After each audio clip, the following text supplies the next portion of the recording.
talking, and if it starts. I think we're going. The light's on. The Yeah, the light's light going, is on. folks. Oh my God! Don't go into the light. Come on! Don't go into the light. Is that the line? Welcome everybody to Smirking Reviews. This is another TMI with Rob, and joining me is my special guest from these reviews, Darrin Jaques. How you doing, man? I'm doing well. Excited to chat about. It's been quite a week with information dropping, and I mean so much stuff. How can we not get together and just sort of try and hash through a little bit of it? Yeah, this video is definitely thanks to Ryan Reynolds and Hugh Jackman, who like hijacked this week for pop culture. Good news, like finally something that honestly, if you have a problem with this, I don't take hard stances. I try to be malleable in my opinions of things and not just let everything be set in stone for most things. There's a few things that I just will staunchly say, no, I don't care. You're wrong. And this is one of those times where even as unimportant as this is in the grand scheme of things, uh, if you're not for this, you're just wrong. You're just wrong. If you don't like this stuff, period. If you're just not into comic book stuff or nerd stuff, I get it. You don't have to like it. But if you're into this stuff, really into it, and not just like, I only know the MCU movies. I only know, like I only do this and that, and like and that's fine. That's to me, that's still fair weather fan.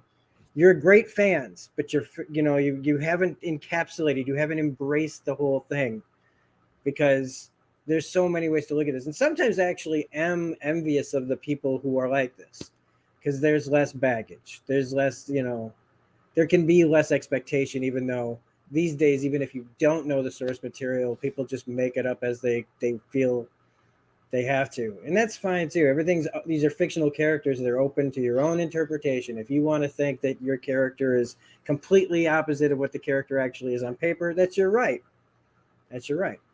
But if you're in the end, though, circling back, if you're if you're not for this and you love this stuff, then you're just wrong.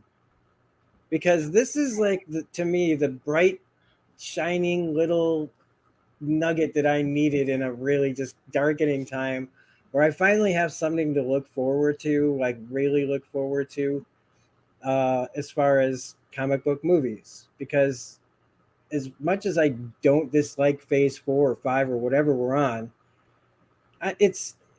we've talked about the fatigue of them just coming out with things and the hype being more popular than the thing that actually comes out, and the discussion around the thing instead of the thing itself, judging it from what it isn't, from what it really is, and all this blah blah running around. It's tiring. It's made me as a fan stop caring about so much of this. And I don't just go, like, I don't beat myself up if I didn't finish Miss Marvel or What If.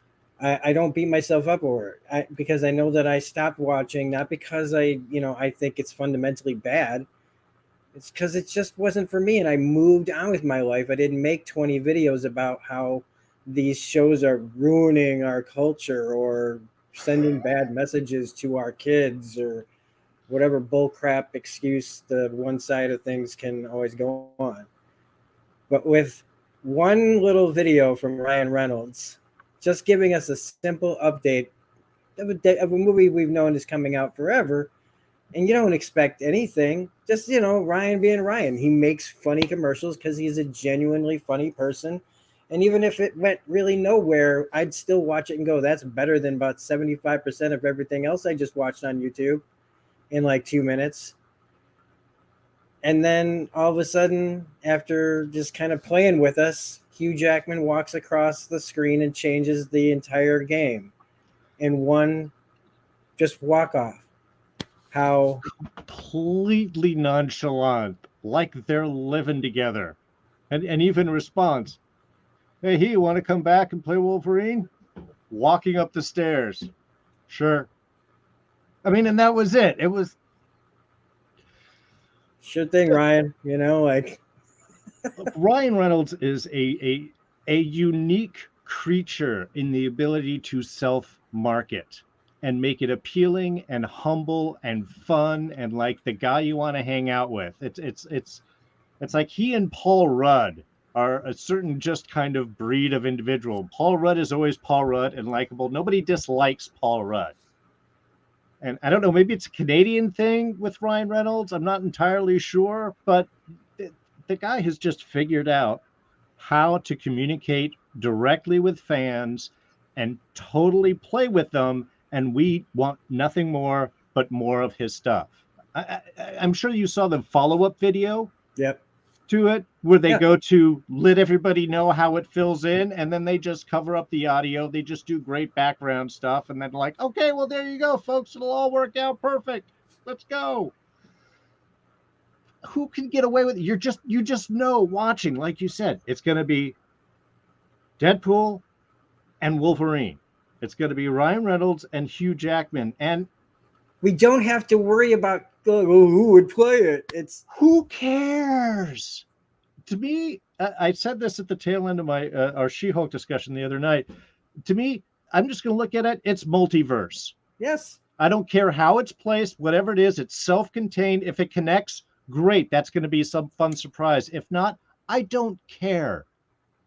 This is just going to be a blast. And just, man, buy the ticket, take the ride.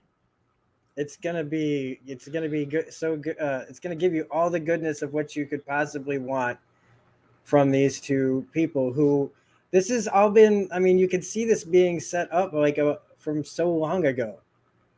It's not just because of the X-Men origins and all that stuff. These guys have been to me. If you didn't know any better, you'd say that this has been meticulously being put in our heads for years. Yeah. With their on and off again, their Jimmy Kimmel, Matt Damon type fake rivalry and fake animosity, and like all the ways that they play at play against each other. They're setting up the chemistry for the two characters that we want to see get brought together, and they've been doing it passive aggressively, making us question whether it's real or not. They're so good at this that we're already preconditioned to like this because of how well they've been preparing. Yeah, exactly. And it's only built the anticipation. Can you do it? I mean, throughout the Deadpool movies, Hugh Jackman has been in there, whether it just be a picture on a face, or some other type of thing. It's like it's that constant love affair. You're right. It has been built up. It has to happen. And the fact that they can, and in a way that, again, it doesn't have to mean anything. Nope. It doesn't have to connect to anything. It doesn't have to be anything more than a delicious dessert you can enjoy after whatever meal of MCU substance you feel like feasting on. It doesn't all have to look at it as a what if. It's a what if, folks. There you go. What the? It really is. It really is. This is like, okay, here when Batman v Superman was discussed, when it was finally really going to be made and done, there was still like all these like butterflies that ended up being like accurate for us. We were all all tensed up, wondering how this is going to be like. And sorry, everybody that likes that movie, I didn't. And it from the get-go, it was everything that I was worried about. I was worried about it from the beginning, and it wasn't just something just felt off about the whole thing. All the news that was coming out of it, and not just like usual controversial stuff. It just didn't seem right. And but I compare that to this something else that's like, honestly, is just what you say when you're kids and you go, who would win in a fight? Who do you want to see fight? You get your action figures out. Who do you fight with? You get Deadpool. You got Wolverine fighting. Like we have all these things in our head that we don't even know we always want. We don't even think they could possibly do it because of Hugh Jackman walking away and the controversy of when they bring in the mutants, when they bring in the X-Men, when do you bring in Wolverine, all these things that they have to set up. And now they can, they still have that coming at them, but in the meantime, they can ease everybody and give somebody, everybody that's waiting for something big, the great big appetizer. They'll make you go, if this is this good, I wonder what dinner's gonna taste like. you know, See, there you go. There you go. That's exactly kind of it. Uh, and they'll have given everybody the blood and guts that you're gonna want going into when they tame it down for the audiences to get the PG-13 rating. You will be able to say that we got another Wolverine movie where he's just cutting people to ribbons. Deadpool's cutting people to, they're just ripping each other's body parts.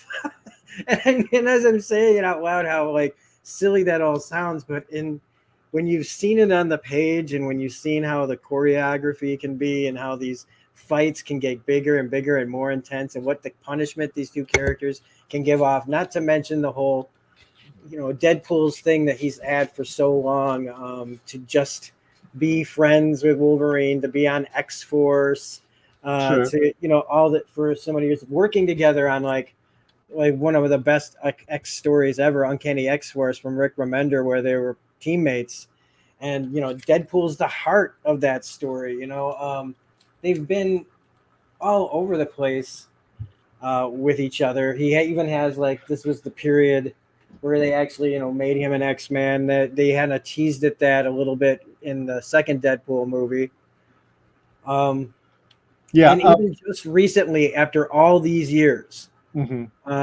in X-Force, Deadpool has been trying to prove himself to Wolverine and he wants to be among everybody else, even though he's not a mutant.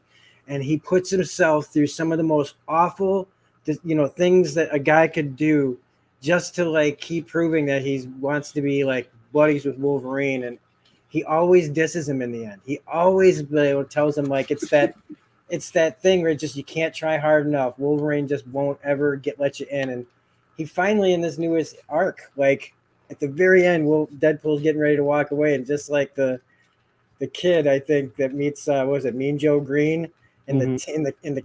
the tunnel, and he's like, "Hey, kid," and you turn around, and this big guy that you've been looking up to is finally talking to you, and it's like the same thing happens in this book. Wolverine finally goes, "Hey, get over here, you idiot! It's time for you to join the team." Like these guys have had such a great history, Yeah. and plenty of times where they have literally just ripped each other apart. And Because they can. I don't have like expectations for this movie that other than I fully trust the product. It'll be a trailer that I don't want to see. I will actively avoid this with the plague. Oh Like yeah. I don't need any more. I'll be paying attention to the information as it comes, but I don't need to see anything. Yeah, and Um, and for everybody that might have been joining us who perhaps, I don't know, was spending a long week away on vacation, has just arrived from their boating trip. We are talking about the announcement that Deadpool 3 will be featuring Wolverine, and it will be coming out in September of 2024. So that would be between Thunderbolts and Fantastic Four on your movie menu. Um, I think we were right in the middle of the conversation. I'm not sure if we said that, so we should have applied it in case you hadn't picked that up. Um, yeah, but I think part of that is exactly what you're talking about. When you go back, I mean, not to harp on a Snyderverse movie, though that's obviously easy to do. Um, the reason that we had issues, of course, with Batman v Superman is there was no buildup, and part of that Dark Knight Returns storyline dealt with the fact that you had a long relationship between these two individuals. So having Man of Steel and then suddenly Batman v Superman seemed like what DC was doing there for a while is getting a little ahead of themselves, not building up history. Even though we haven't seen Logan Wolverine in any of the Deadpool films physically, I don't think. No, he was in the second, wasn't he?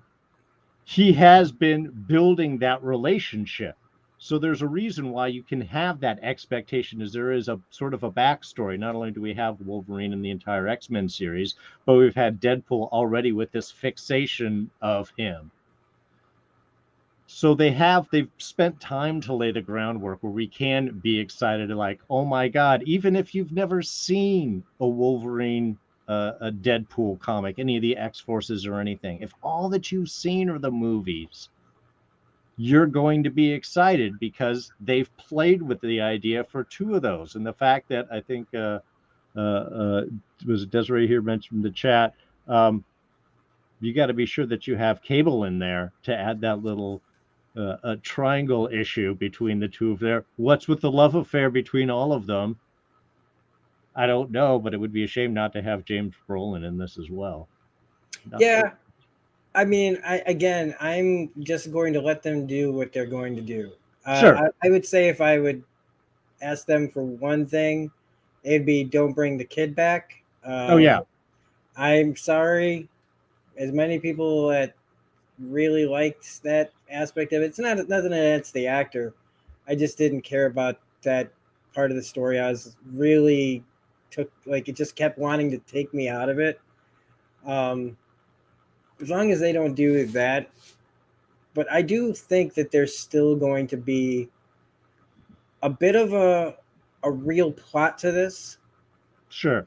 I don't think it's going to be. It might be a little bit of a loose plot, where you're just not supposed to, like you said, multiverse. You're not supposed to think that hard. Like, I'm sure there's going to be a joke about Deadpool visiting Logan's grave. Like, because he'll have already known that happened. You know what I mean? There's going to be the meta stuff in here of like, that's not how it, like, oh, is that how this happened or whatever? Or, hey, you're going to end up, I already know you're going to end up taking care of the old man in the wheelchair till you die. That kind of thing. Like, oh yeah. Well, that's it. You could reference, there will be back and forth, and they could hit off of all of the films in whichever order and what worked or didn't work. And like, didn't we meet before? That was a different, let's not talk about that. There's all sorts of areas where they can play. So yeah, as you said, I think it's one of those things where just, again, enjoy the ride. It's gonna be fun. Any of the background, you see pictures, you have two actors and a director that are just going to go have a blast, and we get to watch the product afterwards. Yep. What else do you want? What else are we supposed to, what else are they supposed to give us? I mean, this is something that we got that whole, people get they feel entitled to all these things, and it's like sometimes what we get, we end up not wanting. And anybody being like critical over this of like, this is going to ruin Logan. It's like, nothing ever has to be ruined for you if you don't let it ruin it for you. You're making a choice. Nothing is being forced on you. I still haven't seen I don't even remember what it's called now. What's the other stuff? What's the Rise of Skywalker? Is that what? Yeah, it's Rise of Skywalker. No, Still haven't seen it. Haven't seen it. Still, how long's it been? Look, even Logan itself, I think when they looked at, is kind of its own little universe thing. Yeah. Is this the tail end? Not really. It's kind of that, again, side story, multiverse, universe, what if, what the, or as Doc Moore puts in here for Deadpool, it should be a what the fuck? Yeah, it literally can be whatever the hell you want it to be. All of these can be. Nothing. With the way that so many of us think progressively and let each other interpret things differently, as long in a nice society anyway, we try to let everybody have their own ways of looking at it. That's why fan fiction is so popular, and you want to hear a different kind of story, a specific kind of story, you look it up, you will find that fucking story that you can relate to, even if it's something that nobody else agrees with. But that's the thing about all of this. It's like, it's always up to you how you react to these things. And I think there's been this over-fixation with kind of canon and storyline and timeline and how does all these fit together. And look, the MCU's been an amazing thing. The fact they've been able to make so many films that do all effectively fit together and have a continual storyline. But comics reinvent stories every 10 years and reinvents characters and redo things and changes stuff. And the Flash had no backstory until like 2011, which is where this whole dad was killed by Reverse Flash going back, and for years there was nothing to that character. This is all new things, and now everyone swears that's the best version, and this is who the character is, and it's all got a timeline into that. Sometimes it's great that they make everything canon. It's great they make everything kind of fit together, but I wouldn't want personally my enjoyment of a show to be messed with too much, considering how it all fits in. I mean, honestly, my first reaction with Endgame was like, "Oh my God, they just screwed up the whole history. What the heck?" And then I was like, "Oh no, parallel universe. That's what they were talking about." And then it all sort of fit in, and you just, man, just enjoy the story. If it emotionally moves you, if you feel you saw an arc, you saw something, it affected you, and you had enjoyment of it, sometimes that's the best thing to focus on instead of, well, wait a minute, but that Thursday night, Cap was supposed to be over in New Jersey, and then, so how was he possible over in... Whatever, man, it's cool. It didn't make sense to me that there were 3 different actors playing Spider-Man, okay? Like, bringing them all together, it's like, shouldn't all the people, like, then how you do have those to, genes do that? You have to, like, tell you, I always have to do that all the time, is that in the multiverse, there is a version of everything. So there's at least 2 other versions out there of Spider-Man that aren't Tom Holland, like, and because it's infinite. Everything that can possibly be is, which is like, again, it's the biggest cheat code in the world for a studio. That when whoever created, like, if I don't know if you could trademark or copyright the term and definition of multiverse, but if you could, whoever did that should be making bank. Because it really is like the cheat code for anything you want to do, anything and everything. It doesn't matter. And it's one of the reasons why it's like, oh, you don't like how they cast this character, do you? Well, let's say it's not Earth 616. It's blah, blah, blah. Like, doesn't, it's, everything's a what if. Even, like,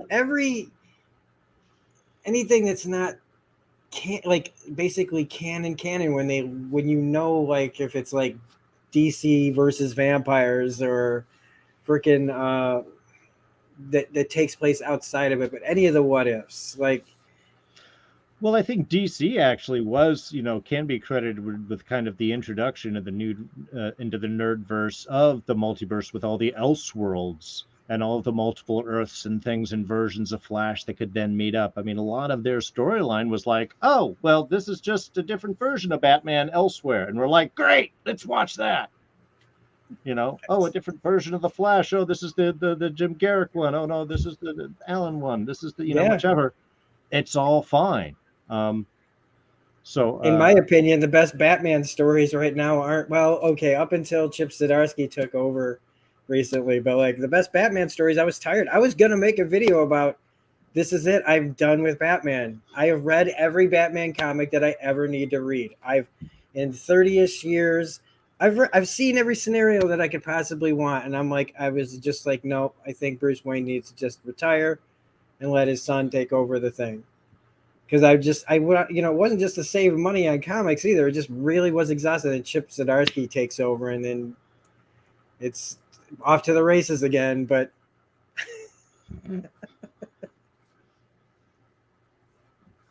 his best stories, I remember reading Holy Terror in the early 90s, where it was Norm Brayfogle, who was really good at that, like 80s, 90s Batman.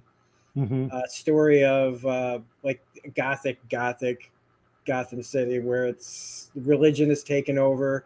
Priests are called, like, are basically the cops, and how Bruce Wayne is this guy he's one of these guys, and how he becomes Batman even in this like really ultra religious time period, or like this world, this Earth.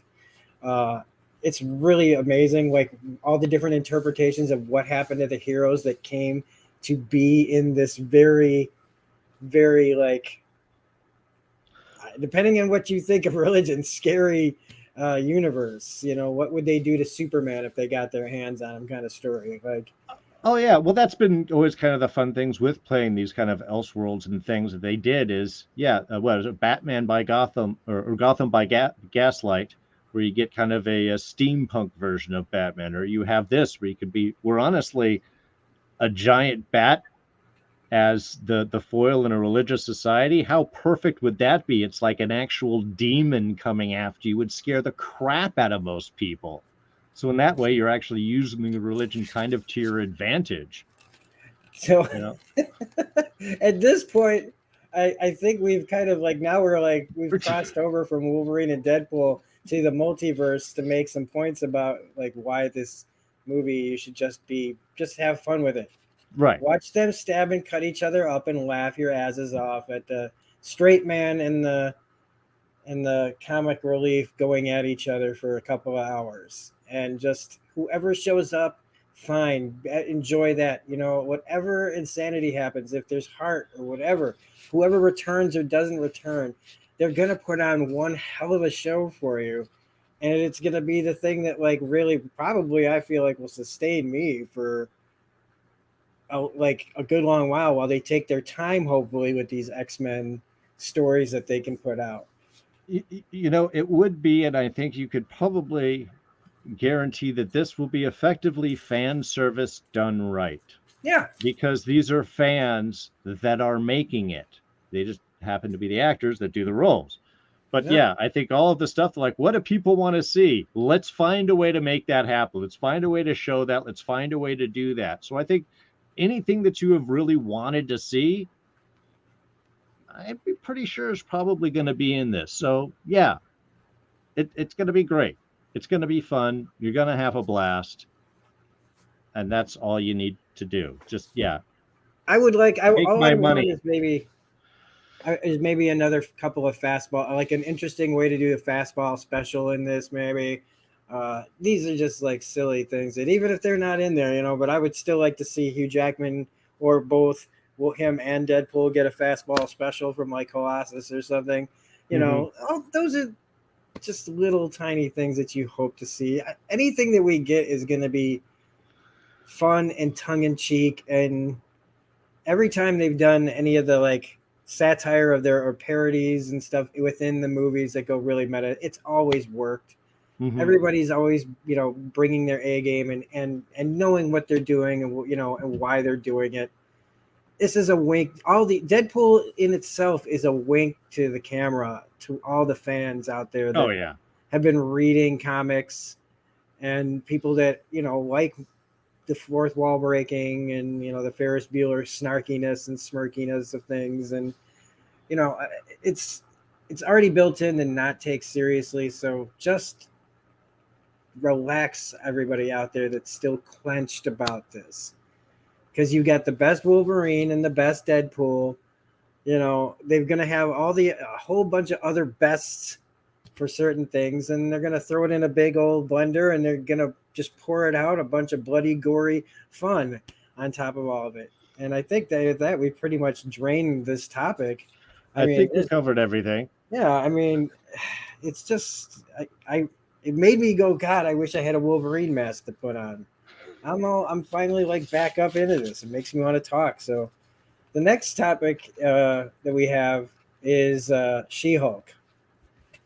So, Darrin, you've been covering She-Hulk. Yeah. Past 6 episodes. Mm-hmm. 5 weeks though? Because I think the first 2. Wait, no, the first one was by itself, right? No, they've done them all by themselves. So yeah. So 6 weeks of covering She-Hulk. My schedule has kept me from being on there like a couple of times, I think. Until this coming Thursday at 6:00 Pacific, 8:00 Central. I am definitely not working this Thursday, so I'll be there for episode 7. But on this channel, when the trailer came out and all the people were freaking out, I don't even know. It's one of those things where I'd like to say I took an Ambien or something. But I just said, like, you got to stop this nonsense of just prejudging everything before it comes out. And I don't mean, because those people that make that stuff, they're never gonna stop. Okay, the only reason anybody stops that is if the money dries up, if the interest in what they're talking about dries up, and then they move to the next thing. The thing Controversy you drives clicks. Yeah, so it's really the responsibility of the viewers that power this thing, this kind of thing. And it's our desire to watch a train wreck, which means we're pre-creating the accident before it happens, like we're a bunch of precogs in Minority Report, except for pop culture, Mm-hmm. where we're all like in our own little fucking tanks pooping out balls that say Miss Marvel's gonna be too, whatever, without even seeing it, we're just preconceiving all of this stuff. Now, that being said, after all of that, because I said, just watch it. The trailer looks like they're giving you everything that you could possibly want in a She-Hulk. To me, that trailer represented what I'd seen in the comics. Sure. And that was good. It didn't have to do that. It could have still been equally a good trailer if it had been gone a different way. But I was pleasantly surprised. I was like, this is literally what I see in my head when I think of a She-Hulk show. Mm-hmm. And that first episode I thought was great. But it's also like, when I think about it, it's just Bruce and Jen for almost the entire thing. Yeah. So it's Ruffalo and Tatiana Maslany, two great actors who don't have to share the screen with almost anybody else in that whole show. So it's basically a kind of a bottle episode. They're stuck there in this one place to do one thing, and they can't really leave this place until something is resolved. Meaning he has to feel like he can trust her to leave. Sure. Amongst all the subtext going on about Bruce's own stuff and things like that. And so it really worked, even though when you watch episode 2 after it, it really felt like that should have just been the whole thing, the whole first episode. That way you get a real feel for all this. And I know that this kind of goes into what we've talked about on Disney Plus shows, being the length times on these things being so, like, shows that have no commercials are allowed to be longer when they can be. These sitcoms, if they could, they would eat up a lot more time than they do.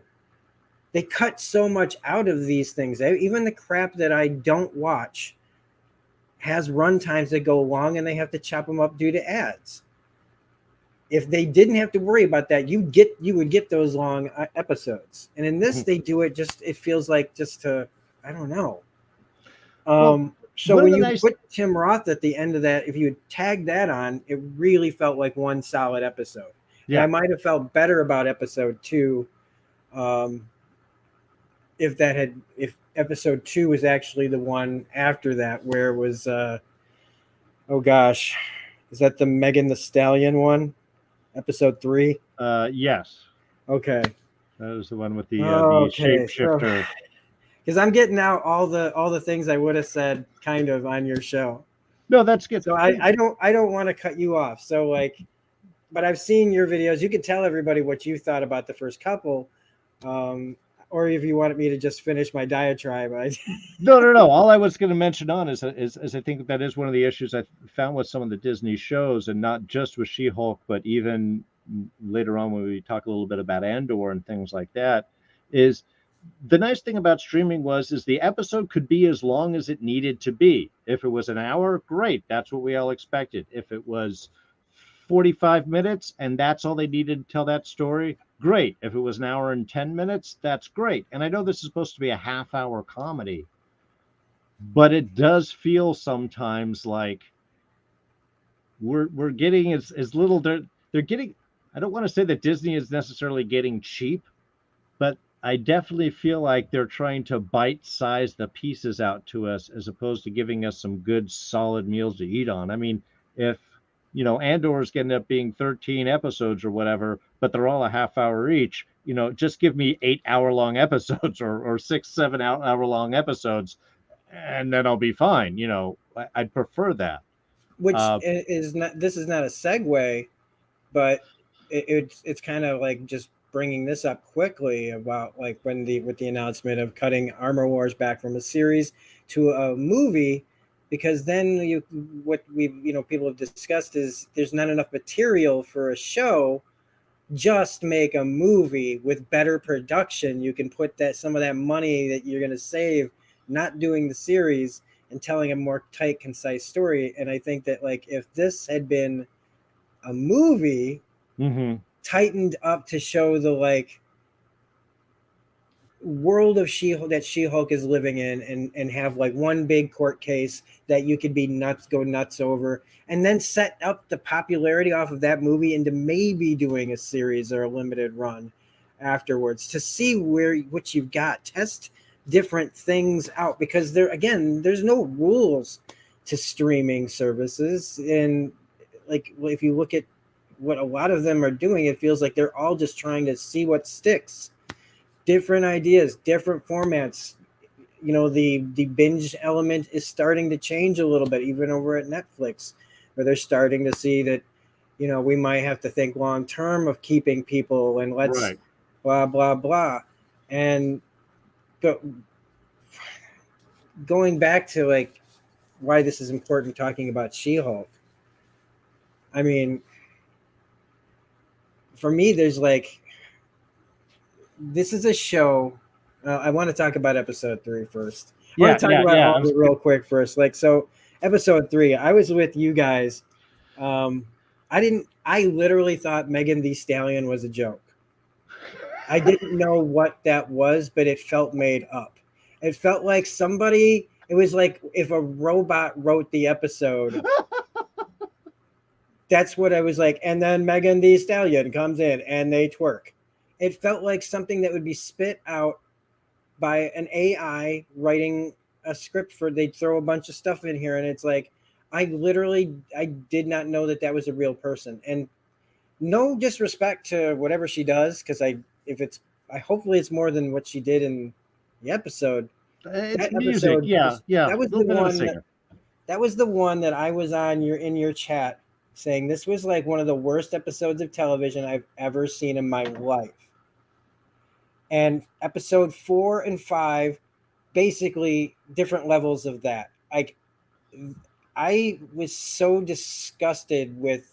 I know what this is, but and this is an internal bias but this show, just because it's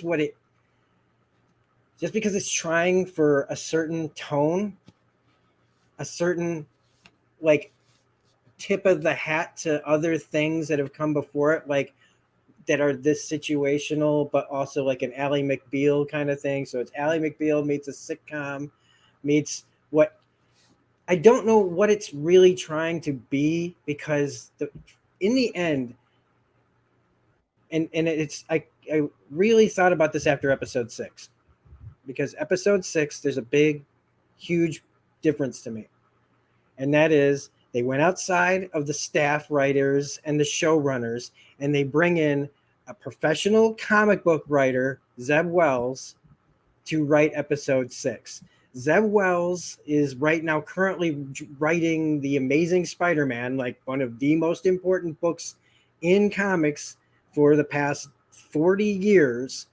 This guy also came off of writing Hellions, one of the like side X-Men books from like the last couple of years that was Sinister's Suicide Squad. It was amazingly funny and everything that you would want in a Suicide Squad sort of ripoff.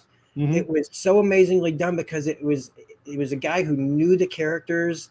A lot of them weren't like B-list characters. Some of these characters are characters that no one really knows or remembers, especially newer audiences. And he makes these things work. He knows comics and he knows the world. So you bring this guy in and you get him to, because like most comic book issues, it's not Shakespeare. And you're not going to be laughing out loud every other page when somebody says something clever or whatever. You go, like it's good enough. You still believe in it always. If it stays true to the character or whatever, there's a lot that you forgive and you enjoy the experience as you're reading it. So this guy really does that. He understands all that. So he gets the D-list type of characters as well, which we see in this book.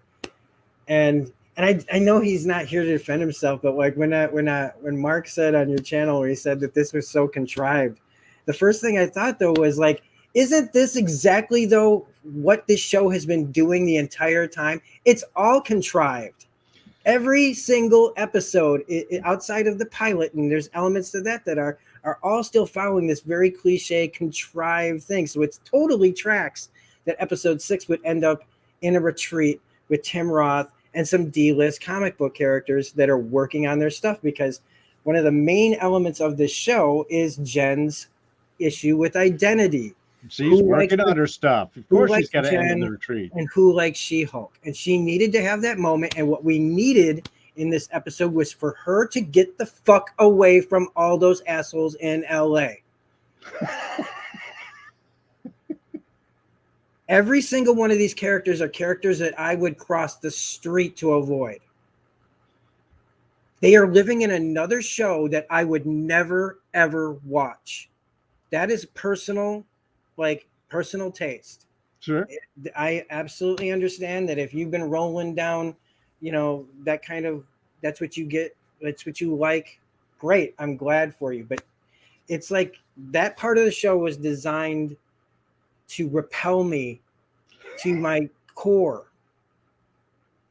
But as soon as they got away from that and explored her inner thoughts with other characters that she could start to relate to more, once, like with the heroes and what's expected of you, and villains and how to deal with people that like wronged you and things like that, it was all here, and it was as contrived as it all is. It worked better. It actually was funnier because you had somebody who knows comics. When you know that the creator of this, and it's not, look, you get asked by Disney to do a show, you say yes. Yeah, of course. Okay, unless you have the clout to say no, you say yes. In that business, some people get to just say no. This is not something that I'm. That's their right. They get to say that. But all these young and up and comers, and especially because they probably don't have to pay them as much, you're gonna say yes, whether they're qualified or not. There are people at my job who can't even do the menial tasks in real life that will lie to get a minimum wage job. So who's to say that? I'm not saying she lied. I'm saying that like plenty of people that aren't qualified for even the most like what some people would say is menial jobs can't do the job right. But they'll go in and they'll just do the job because somebody said yes. And that's the problem with the show to me in a nutshell. It's not just the messed up tones where it wants to be this, that, and the other. It's just comes down to poor writing that's being okayed by the studio, and the person that's behind it not even really admittedly saying that she doesn't really know the background of this character and why, like, oh, I want to brush past all these other things that could actually make more sense. But again, also being a slave to, not a slave, but like if Disney has certain plans that they want you to put in to make your show more of a commercial for the next thing, aka like what's going on with Bruce, they're gonna change the origin story to fit whatever they want to tell later. It doesn't, to them, sure. Like showing like, and I'm just gonna do it. Here's my Savage She-Hulk #1. Where she's shot being a defense attorney by the mob who didn't want her to defend, didn't want her doing her job as a lawyer. And it would have been like a kind of plot that you don't really need that much background on, because it's just stuff that happens to defense attorneys in real life. They have people that threaten them because they don't want them to do their job. And this is before she becomes She-Hulk. And it's like there's just so many things that you don't have to have in the story. Well, I mean, but you have to be competent enough in the characters and in writing. First, like, they're not good at writing the parody that they're doing. We've all grown, you and I have grown up watching good and bad parody. And I think that the good and the bad are pretty clear. We all have like our our what's the guilty pleasures, where it's like it doesn't matter how dumb it is, we just like it no matter what because it just hits us in that certain stupid spot that we have. But then there's ways that you just know that it's not even, it's lazy. And when he says contrived, like before, I don't want to keep bringing that up, but like it totally is, but it's not even doing that well, because She-Hulk Attorney at Law has only been in court like since that one scene in the beginning where she throws Titania around, but once really, and she was the one on trial. The rest of the trials, the rest of the court stuff is with the people that I don't care about, that are the most just boring, generic people in the background of every fucking show that's out there. And it's the like low-hanging fruit, the show. Every joke is just these just lobs of garbage that you can see on any channel whatsoever. And it don't tell, and anybody who could tell me like, oh, well, they're just doing that on purpose. And it's like, why would you write bad jokes on purpose? Well, look, I mean, to be fair, it's been funny how much Mark and I have bounced back and forth. There's episodes that I love and he hates those. And then there's episodes that I don't like and he loves those. And, you know, we've known Mark a long time. Mark's got some pretty solid, opinions and taste. And Oh, yeah. to me, it's just been really fun and interesting to figure out which things work for me and which things work for him, and those not always being the same thing. So in some ways I can say, look, I'm going to say it doesn't always work for me, but the fact that it does work for some other people, I can't totally, poo-poo it to the side. On the other hand, Doc here in the chat has mentioned it, that some of his favorite shows didn't have a great first season. And I think one thing we've seen with these later episodes, they might be just finding their footing. You know, they write the first few, they think they know what they want, they shoot it, they do it, and they've continued to film, they tighten up, they maybe, adjust a couple of scripts, get rid of the B stories, just focus on an A story for a half hour. I think that was some of the weakness in those first mid episodes, is because you're splitting focus between two different stories for a half hour. You don't have much time to get into either one.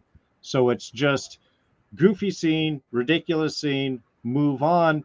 And even if you enjoy them, I don't think they feel like a tasty meal afterwards. I mean, to be honest, the Megan Thee Stallion episode, that was episode 4. Episode 3 was the magic wand, which you completely forgot about. Oh, okay. So, well, so see, I mean, that's what I'm saying about it. I think it's like you episode. Get through it and then you're like, oh, move on. And it's not until we get to some of these longer ones where we're going, hey, Jen's working on personal issues. She's dealing with the who's better. I mean, her short little speech, and also, I mean, hats off to Tatiana Maslany, that little speech where she's like, that perfect person? What if you could be her? And look at me, I am.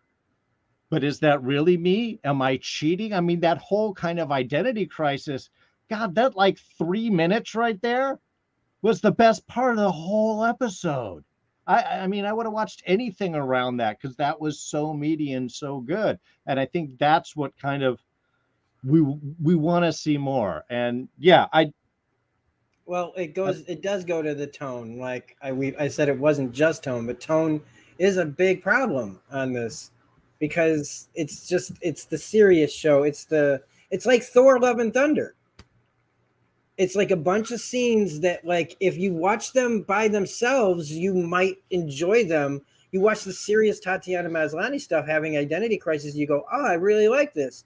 You go over the court stuff and it's like, you really want to try. You're trying so hard to be this and you're just failing all over the place. Or then you get the, like, I don't know, like there's the arc of who wants her blood, or the family sections. Like, there's all these different things that you can take bits and pieces of and either like or dislike to differing degrees, but the tones of them all are just too much sometimes. Yeah. But again, and it's also, if you're not enjoying the writing of any of those, it just makes it for a slog. And I keep trying.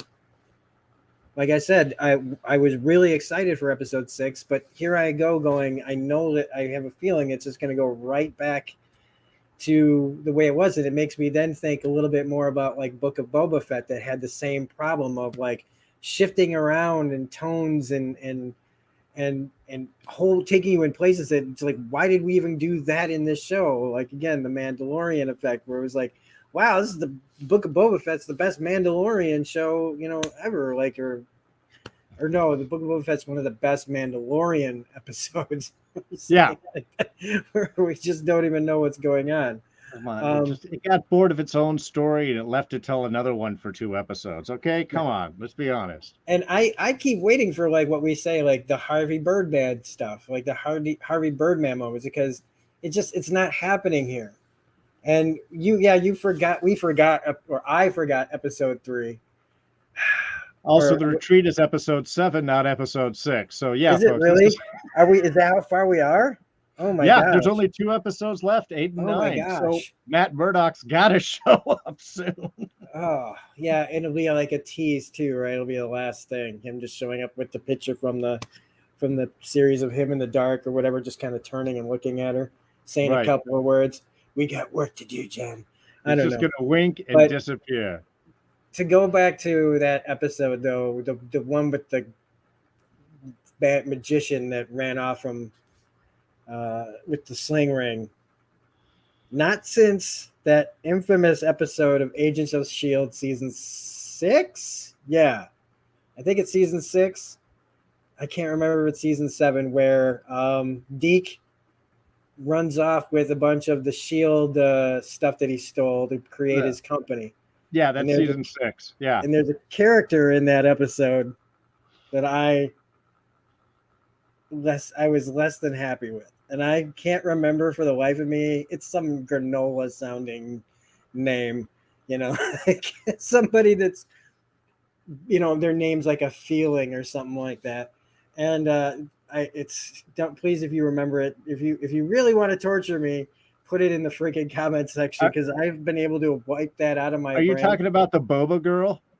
Yeah. Yeah, that's actually that's one of the exec producers. Are you serious? Yeah, Dan Tranchion, and her name, first name's missing me, but yeah, she's one of the writers and producers on the show.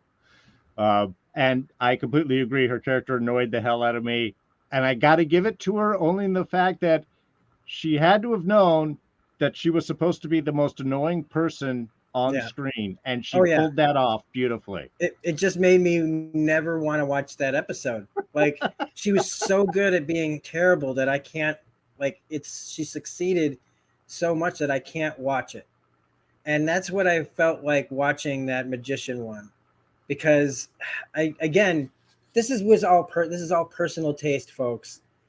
But I love BD Wong. And he's game, okay? So at least he's game for it. Or maybe the paycheck is just so good that he's like, I'll go ahead and Benedict Wong. Was it Madison with a Y but not where you think it is? Madison's with 2 N and a Y but not where you think it is. And it's Benedict Wong you're talking about. BD Wong. Benedict Wong, you're right. I'm sorry. The villain from there, yeah. BD Wong, yeah, from everything. I'm so sorry about that. Benedict Wong from Deadly Class. Yes. That nobody watched, but he's great in everything. And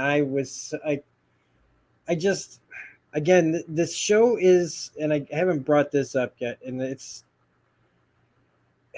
like we say, not everything has to be for you. This is clearly going off of some of the books from like the last 10-ish or so years that Dan Slott wrote.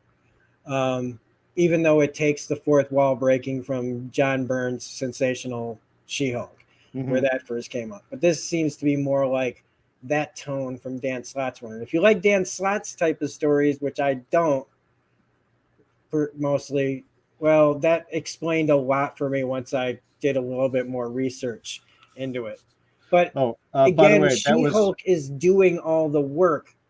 These these side characters are in they're in the side. They're not taking front and center stage for good portions of episodes. And that's one of the things where, what people will say, there's not enough so-and-so in so-and-so's show. And in this case, I have to agree that less of everybody else would be so much more. We don't need these scenes of these people where the writing just becomes all social media. If you live on social media, and I get what they're saying, I get all the sites and all the different ways that it's just so much about staring at our screens and what's on our screens and that whole not even a subculture. You can't call it a subculture. It's the culture. And it's geared towards that so much that it's just I don't respond to that kind of heavy leaning towards that aspect. And it may, and it disappointed me quite a bit when, like the show already knows that. I know that they wanted to like try to poke fun at the people that poke fun at them. And I shouldn't say poke fun, but spread awful hate. But like it's like they broke their own, like they didn't even understand what they were doing when they said like, we don't even want to give them any acknowledgement because that's what they want. Except by saying that, you give them exactly what they want. Sure. And it's like, that's why I say this show fails at even doing that. It's like we don't want to like poke them, but we're doing, like it. And the thing is I'm still watching it. But the thing is, when I say it like that, it's because every time I watch it, I keep going, they can still turn it around. And they can. And I know what Doc said and you said about first seasons, and that's true.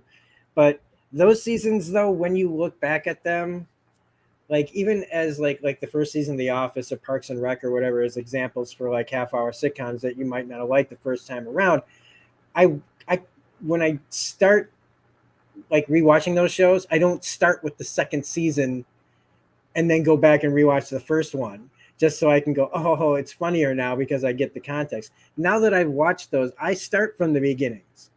Sure. Because you realize what they were doing, what they were going for. You understand it more. This is not going to be that where I get to the second season and I want to watch this again, because as much as they can improve this, there's only two ways that this really can go, which they suddenly pull a 180. They get new showrunners for season 2. They see what worked and what didn't work, what legitimate criticism there was for the first season. They fix it, or they do what they normally do, which is to press on with the thing that's not working out of sheer stubbornness of fuck, almost like the comic book itself, which was, making fun of the people who wouldn't read the book. The sensational She-Hulk, so much of that was like a direct response to the response of the Savage She-Hulk. And I just go like, at least that's accurate. That's one thing they're doing right, is they're poking fun at the people who don't like them. But I just feel like in this day and age, it's lost. Nobody, they're just using that as to prove that they're right. The next 700 videos from a channel is like, see, we were right, so right that they agreed with us. Show hates itself, like. Well, I just don't see it turning around to anything. I was going to say, if there's any way to kind of like, boost your hopes in that sense, Marvel does not seem to have a problem getting rid of directors that aren't working with its vision. The way that they've done a lot of switches around, all the way back from Thor: The Lost World, switching directors, and until already just recently with some shift arounds with Marvel's setup of directors and showrunners. They don't seem to have a problem getting rid of you if it's not sinking in. So if this isn't working and they can't correct a ship, I don't think that they'd have a problem, dousing that for somebody that would keep it going. And this was a nice little exorcism for all that shit that's been building up, so I don't bring that to your show. On Thursday, I'll have gotten out, and I won't have to sit and do this long diatribe about it, because in the end, here's the thing: I want to like this show. Sure. I am not somebody who's being obstinate. I'm not somebody who's being like, I refuse to just like this because of whatever bullshit reason people come up with. I'm a fan. But this fan says, write show better, even if I'm saying it like a caveman. I'm trying to say it in simple terms. Write show better.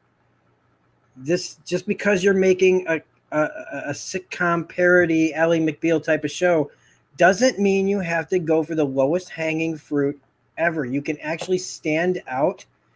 And there have been plenty of sitcoms that break those genres or take those things that you're making fun of and just succeed so much better with better writers, people that understand the situation better, not people who don't know these things other than, I understand the cliche, I understand the trope I'm writing.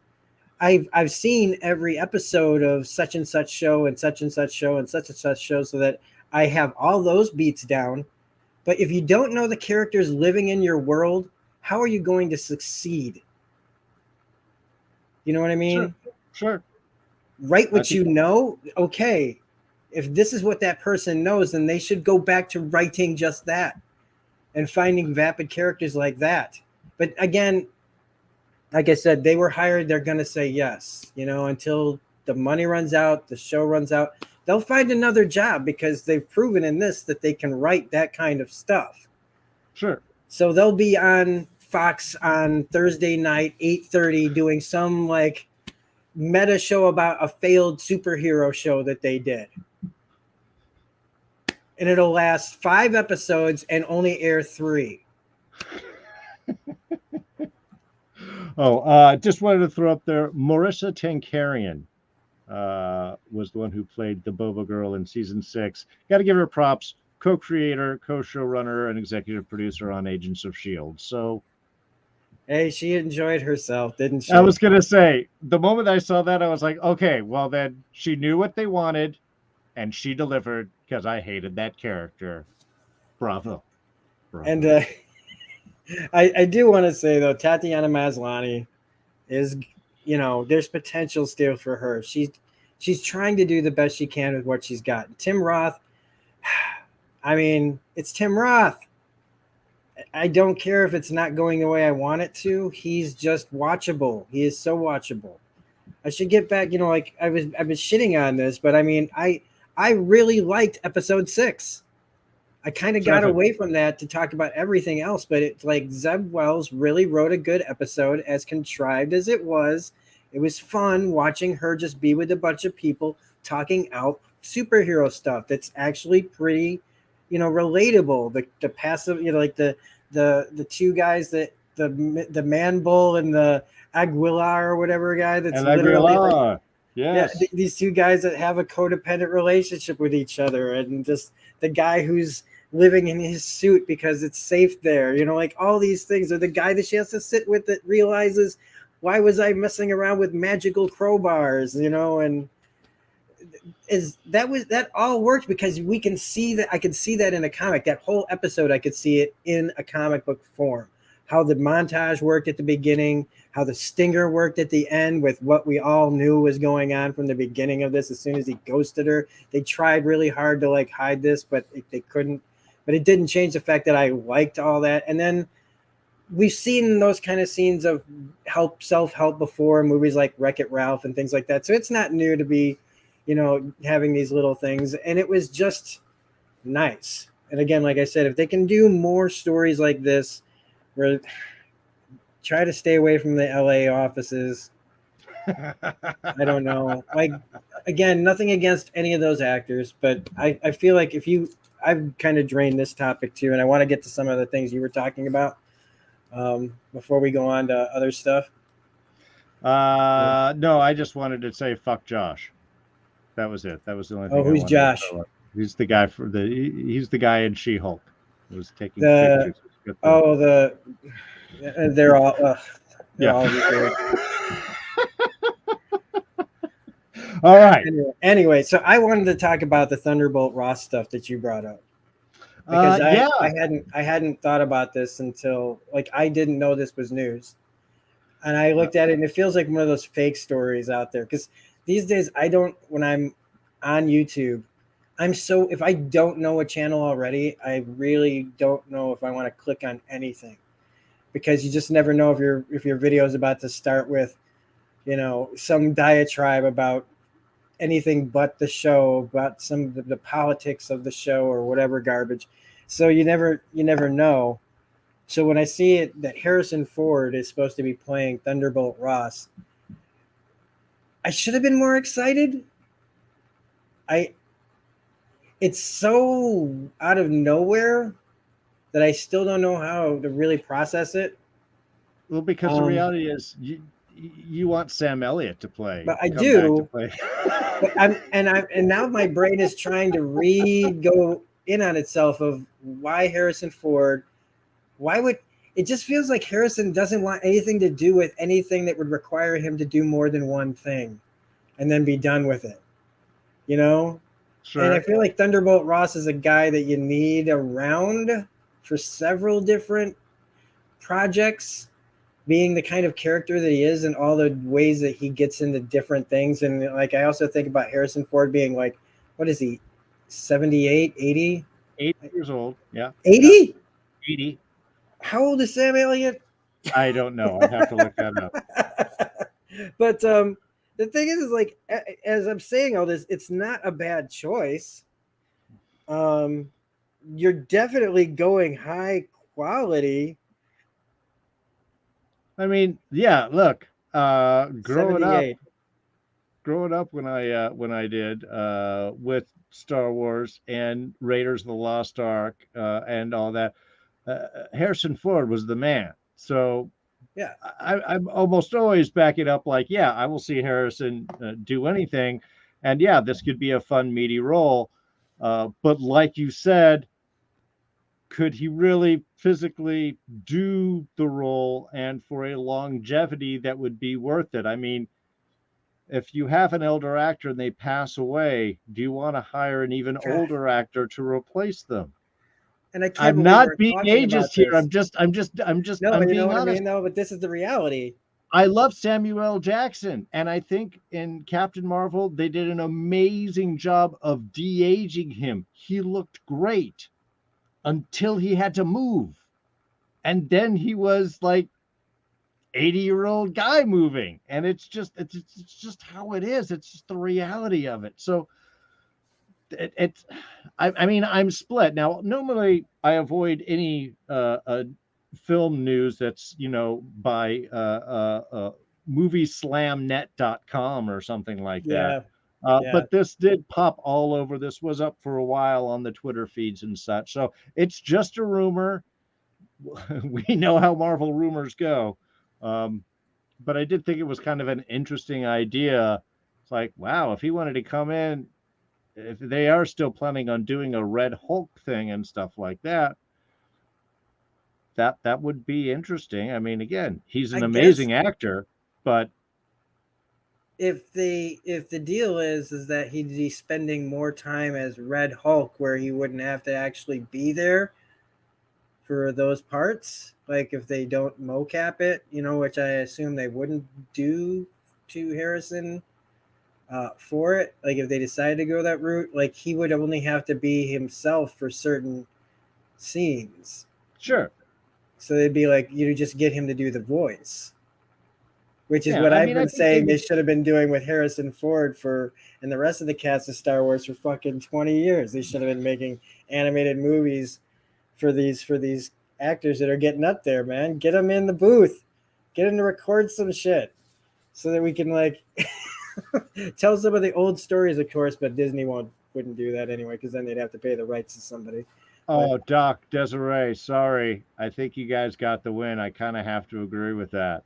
Sorry, in the chat, Neil McDonough as Thunderbolt Ross. That'd be pretty good. He does have a great presence. He's young enough where he could play that for a while, but he's old enough to be able to be step into that role.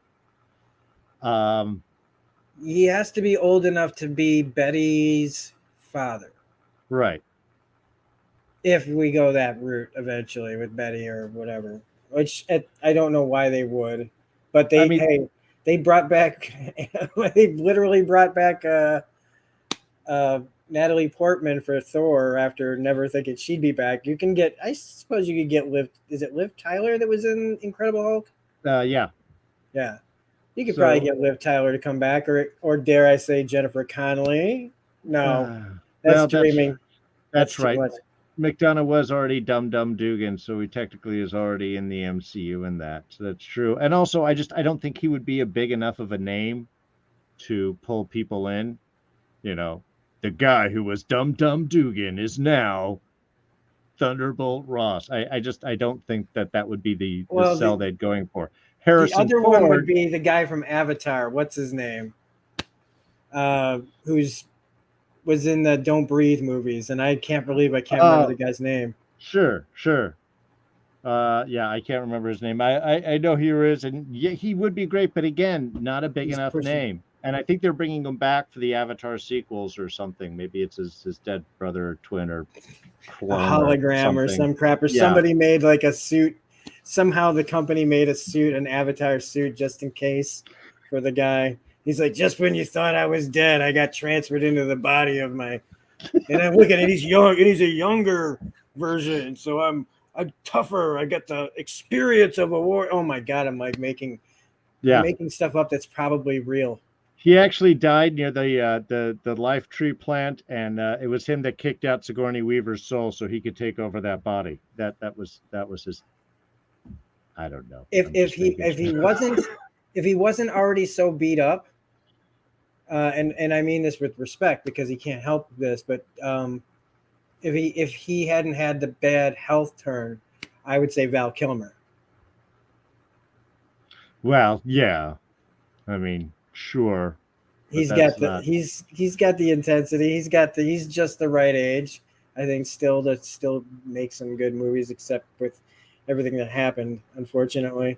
And when are we gonna what's the rule in how do you get Tom Cruise? I know that this is we've already kind of with just the Thunderbolt Ross thing started throwing out famous people that are if they're willing to pay the big bucks. How do you get a Brad Pitt or a George Clooney or a Tom Cruise or a Johnny Depp? That level, DiCaprio. What's the price? What's the kind of thing that you think you could actually get one of those guys in? Because God, they got Christian Bale to play Gore, and I still can't believe that. And can't believe that. He was incredible in that. He was scary and sad, and oh my. Yeah, that was one of those things I don't know what movie you're in, but I love it.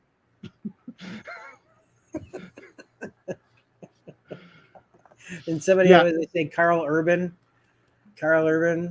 Also already in the MCU. See, I would want Carl Urban to be a character more like Taskmaster. Oh. Yeah. Don't do that to me, man. Don't mess with my brain. Don't mess with my brains like that. But that would mean that Marvel would have to, go back on the whole what they're already doing to the character. So I've come to peace with that. I've come to terms with it. Again, I was hard on the Thunderbolts, and I realized I got to judge it by what they do and not what I think they're going to do, even though I'm pretty sure I know what they're going to do. But I'm going to still go in there thinking maybe I'm wrong. Who would be kind of amazing? You couldn't use him because I think it'd be too much of a copy from X2. But the guy from Secession who played Stryker. Oh, yeah. Brian Cox. Yeah. Brian Cox. Oh my gosh. Because you could see him losing it. No, Hugh Jackman is Thunderbolt Ross. No, don't do that, man. That just confuse all of us now. Nicolas Cage. Want to really go out there. I can't keep him contained. I'm already the Red Hulk. I don't know what I was doing. That is good. Oh, just completely flipping out. Oh my gosh. I mean, see, I don't know. We have all these actors that we could pin the tail on this forever. But in the end, I think Harrison, depending on what the plan is, I think that's what it all comes down to. Is how are they using Thunderbolt Ross? Because they could just be using this character for one movie and that's it. Sure. Literally, Red Hulk could be somebody else. You know, why bring in Thunderbolt? There's a few things that haven't been making sense to me. Is where I've said I've got to get comic book brain under control. Where it's like Leader being in the Captain America movie, which doesn't make sense because he's a Hulk character, and the same thing goes with what we're talking about here. With why would you use this if it's this character? All those things. It's their property to mess around with, and as disappointing as it can be, if the project works, if everything works, it doesn't matter who's in the part. Sure. But right. Like, so if you can get Harrison Ford to do it, then yeah, you do. It's just, again, it goes down to if somebody says, "Do you want to do this?" and they've got, and you have a price, then you can get Harrison Ford, then you use Harrison Ford. And by that, like, since I just said Harrison Ford, the first thing I thought was, who would Mark Hamill be? If you could get Mark Hamill onto one of these Marvel shows, now that would be interesting, because honestly, I can't even quite get there in my head, because you need him to be somebody who's older, but it doesn't mean that he can't play any kind of character. He doesn't have to be a Joker type. He doesn't have to be. You can actually play him off type, because he's that. He is really good. Well, and he's one of those you really would want to play off type, because you wouldn't want to be trapped in the expectations of I got it. Would go. Okay, if we do go the goofy route, or the more like over the top route for Mark Hamill, it would have to be Arcade, the murderous guy who has the crazy. I have this is messed up that it's right here. I was gonna say it has to be, man. Otherwise, where would you pull Arcade from, dude? Murder World. From Murder, yeah. Where you get this guy who comes in and sets up elaborate traps for, like, to kill superheroes. If you wanted to do something fun, I think Mark Hamill would be good in a part like that. Even though, like I said, he can do that kind of role in his sleep. Yeah, if you wanted to do that, you have him voice Mojo. Oh, yes. You have to have him voice Mojo, and I say mocap him. Yeah, totally. I say totally. Make it so you can have his face superimposed with that wild look in his eyes, like, because he's got that fast talking. Wow, that's a really good choice too. Yeah, you're welcome, Marvel. We're giving him to call. you. He's giving him to you for free. Yeah. So the next topic, if I'm not mistaken, so I can try to get this back into something where we're not. Rings of Power. Yeah, Rings of Power, episode 6. Episode 6 right before we came on here. So I know that I liked, after the Jennifer Hutchinson written episode in episode 2, it made me like the first episode more, and then like 3, 4, and 5 were, to me, kind of, it was like they were a little. There's a lot of story going on, but they weren't very exciting at times, and there are parts of this story that I'm not as into as other parts of the story. But when you get episode 6, and I like that it's pretty much just this one location story telling this one big epic part that they've been building towards. And as far as like action and excitement and full-on fantasy that you've been waiting for the show to really do, I myself now look at those episodes, and maybe we probably could have lost an episode. Maybe this should have been maybe episode 5, the build up for it. Maybe move it a little bit faster along. Sure. But I really liked episode 6. I kind of say like I'm not sure, but I'm watching it again in my head as I say it. I really did think that it paid off this bit of the story really well, and it was stuff that even if I could see some of the things that were going to happen, I was really surprised at how downbeat it really was.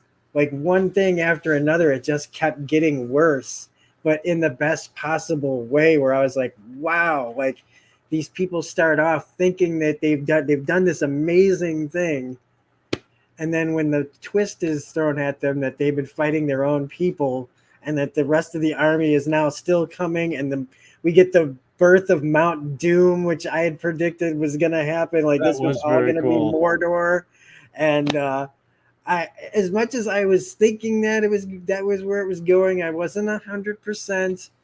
And I think the performances mostly were in this. I like the story surprises, and it did feel like some crazy Lord of the Rings type stuff. And I know there was a guy in one of my last, I think the last video know it was on Mark's channel. I think we were talking about Rings of Power, but we kept saying Lord of the Rings, and people were having a hard time with it. It's like, stop calling it that. It's like that's literally the title, Lord of the Rings, Rings of Power. Which I do want to mention this. Does anybody else get like really heavy, like if like you're when the Lord of the Rings, Rings of Power comes up on the screen and it's all gold and shit? It makes me feel like I'm about to watch like one of those ultra religious movies. Just the way the music sounds and the way it glows, and it has that even the font of the words and everything, and coming at you like very like something that I just flash back to like watching old religious stuff from like being a Jehovah's Witness and stuff for so long. It just that whole thing just freaked me out. Like I was waiting every time that they fade to black from it. I expect to see some guys on a cross somewhere. Yeah, the features film for families guys were hired to do the opening credits, so that's why it feels like that. I'm totally making fun of that. And for those people who recognize features filmed for family, good for you. No, they do a lot of old Mormon pictures. Desiree here in the chat, and by the way, everybody, you guys have been great in the chat. I'm sorry, I see a lot of like questions and things posed even right to me, and I haven't really answered them because I've been too busy talking talking and talking and talking. Trying to get this out. Desiree saying that Mark Hamill, she thinks he did the voice of Arcade in Marvel Ultimate Alliance, I think is what it was. I don't know. But I have Ultimate Alliance, so I'm gonna have to check that out. So I know that I liked it. Go ahead. Sorry, Doc Moore in there. Bryan Cranston as Thunderbolt Ross. Yep. There we go. Solved it. Yep. Number 2 Sold for you. Yep. Sold. Sold. Yeah. Because, yep, definitely. That'd definitely be a good choice. There's a lot of roles that I would give to Bryan Cranston in the Marvel universe.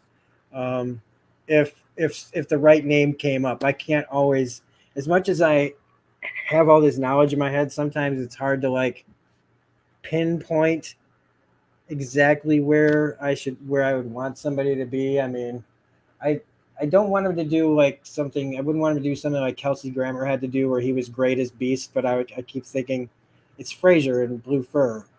Yeah. And he was good. I'm trying to look around. I'm like, who would be good for this? Who would be good for that? And it's like, yeah, I think that's pretty good for Bryan Cranston to be Thunderbolt Ross. Now I'm looking at this post and I go, who would be a good Juggernaut? But I don't want to get too. Yeah, we're gonna get distracted. Rings of Power payoff for episode 6. Yeah. Yeah. I completely agree, and it's one of those where it was like, in the middle of it, without trying to get too spoilery, if you all haven't gotten in, or I don't know, maybe we should. We should. The whole chase with the, is this the thing? Is this the sword hilt the whole time? And you're like, no, check it. Somebody look at it. Who's going to give it back? Who's going to unwrap it? How long is it going to be till you realize that it's not? Which, again, to me was completely sus. Like, from the beginning, like, oh, this is the switcheroo, and you guys are going to be all, like, dragging this out. But I have to say, once it was revealed and what they did with it, and then you're like, oh, all the tunnels they've been digging, all this was this giant plan specifically to do that. Okay, I can go with that. Okay, even though I know the whole thing was like an obvious ruse, you paid that ruse off very well. And you're right, that explosion of Mount Doom at the end was like, you know where you are, you know what's happening, you know what's coming. The world just decided to shit on these people, like, and I was I was happy to see it because it just we in these movies, the good guys, as dark as it gets, everybody, your characters mostly come out unscathed and they make it by the skin of their teeth and evil is defeated. But that's not the story we're telling. And Well, so, yeah, shit needed to happen. You have 5 episodes of people talking way too freaking much. Okay, come on. That yep, first episode was that 20 minutes of opening narration. My God, I felt like you were summing up the first season of a show that hadn't been made. yeah, Uh, that's where this show is failing, is that it's so good at world building. It's so good at introducing all these different elements, but they're forgetting to be Lord of the Rings. And like people, it's this is where I will say, like, when I can't be objective about, or I can't not bring up old Game of Thrones when it comes to House of the Dragon's quality for me. sure. This, on the other hand, is not to me as same comparison. The films of Lord of the Rings tell, you know, the 3 books in like 9 to 10 hours of story, still condensed down. Still, people we could point out different inaccuracies and everything, but it's walk to a place, get into the next fantasy hijinks. A lot of it with no dialogue. We know they're going to this, they get into that, then they walk to this and they get to that, and you forgive the walking scenes as much as it is a funny joke in Clerks 2. That it's just a bunch of people walking places, but like you need that break of like literally of the audience to sit back and go, as we watch them walk to the next thing. And then once they got the walk, we've calmed down and we're ready to jump into the next thing. But this is just too much of one and not enough of the other. There has Yes. to be them, like the stuff where it doesn't have to be anything. But what would work better, I think, is if they shortened up. I can't believe I'm saying this because I love the inner workings of the politics and the cultures of the world, but they need to spend more time with the characters that are doing things. Except the only problem is that nobody's really doing anything. Well, they're leaning into They're their it's stereotypes. Galadriel is the tough woman, so the tough warrior elf. So every time you see her, she's standing and acting as the tough warrior elf. You have the Southern King, who is the angry guy who doesn't want to do it. So every time you see him, he's the angry guy that doesn't want to do what he wants to do, and everybody just leans into kind of like their stereotype images for all their dialogue, and there isn't any kind of like breath. I swear to God, Galadriel has only one look on her face, like yep, all the time. yep, And look, this is a beautiful show, yeah. It's and I think they're doing a lot. And I think the more that goes on, I'm getting into it, and they're smoothing things out, and I think that's great. But some of it really was like, man, this is a really expensive looking high school production. Um, Sometimes it felt that way, yeah, but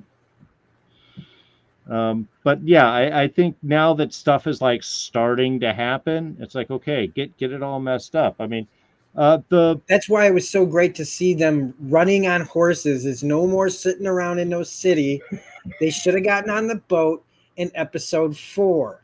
yeah, You know what I mean? This should have, all this stuff should have been building, and instead, like, we have it rolling in. And what do they do after this then? Right? We have, like, because this was the story that was really built to pay off best, with the guy who plays Benjamin Stark as the bad guy in this. Fantastic freaking job by this guy. yeah, for As sure. like the first version of the Urukai, the first elves that were They messed were with, corrupted by Morgoth, and I and had yeah, never thought about this. I had never thought about it since the movies of like when they talk about that, about in the narration or something, or somebody doing voiceover about how they came to be and everything, and they say that they were elves once, and it was something that escaped me until this. I really realized what this character was, and how he's got these orcs, and he seems to kind of care about what happens. Like he has a mission that he believes in, but he's also like, I don't know, he's not one dimensional. well, that was the nice thing about this is you got a little sympathy for the orcs. I mean, one, you were slaves. Okay, that's already sympathetic. Now you're not slaves anymore, so that's kind of a good thing. And you freed your route. Your people are going to be here. You're looking for a home. We have the right to life just as you. I mean, this is making your villains sympathetic is what you need to do so they're not just faceless enemies. I mean, faceless enemies, yeah, we have those in every movie. They're the Nazis, they're the robots, they're the aliens, they're the orcs. It's different if you look at these people like, hey man, they had a rough life and they're just trying to find their own place, their own homeland. What's wrong with that? Don't they have a right to live too? So when Gladriel's like, I'm gonna wipe you all off the planet, it's like, that doesn't seem like the right attitude either, though. I Yeah. that's where things get interesting, and not just standing there like, but you must remember the past and the things that you have bled to us of what we're doing, and which was like 3 Yeah. episodes. Yeah. That whole, all that stuff just could have been trimmed down so much, and they were, or at least cut down and cut to the more interesting parts of this. We get it. We really do get it. We get to what's going on in the town or that city, the island city. We understand. But Yeah, we spend so much time with those people that we, when we could be switching over to Elrond and Durin and the whole stuff with the mine, which I think is fantastic and fantastic looking, and the character work that they're doing with the whole background of the elves and dwarves relationship still, and it's, I love that these two guys are friends, like real oh yeah, friends. I feel it. There's so many relationships on these on shows that aren't about fantasy characters that they don't get this much kind of like good meaty stuff of seeing the downfall of this, what's going to happen, with all the bad blood and all the distrust, but in this moment when things are kind of good, and I love this stuff, but there's just not enough in there. And they, even with the Nori and the stranger, or whatever he is, whoever he's going to be. did you have a guess of who that is? I mean, some people have told me it's Gandalf, That I and think is the easy one, but but I thought it was Sauron. I can't even say his Sauron fucking name, Sauron. or But I don't, Saruman. or maybe Yeah, Saruman. I don't really know. I thought, it's funny because, that's the obvious guess. Like, you've got to get Gandalf in there because it's Lord of the Rings and we all want to see Gandalf. Um, I wonder if it's Radagast. And I Okay. only say that because it looked like there was an R on the burnt in the ground in the center of his thing. And I was just like, are they going to do like the story of Radagast the Brown? I mean, I don't know who the hell was aching for that, but that would be an unexpected choice to do. Yeah, I mean, I try to go back to what we've talked about many times of like when we over speculate, it's usually the thing that's right in front of us. That it usually ends up being exactly the fanny kind of fiction. Yeah. Um, but oh yeah, thanks Doc for being here. Uh, I'm glad everybody that's here, by the way. So yeah, I mean, I I think it's really good. How many episodes are in the first season? Was I that it? guess 8 to 10. Well, 8 to no, 10? because they gave a preview for episode 7, so Oh, I did know that they? there's more. I Okay. Yeah, I mean, I think it's 10 episodes, but honestly, I'd have to look that up. Just because they've got to, now that they're getting things on, they've got to go somewhere before they wrap things up. I mean, I think, if they're just like, the birth of the orcs, and then it ends, I think people would be like, fuck this show. I think they I need to get somewhere from here, some establishment of the ring, some things about something.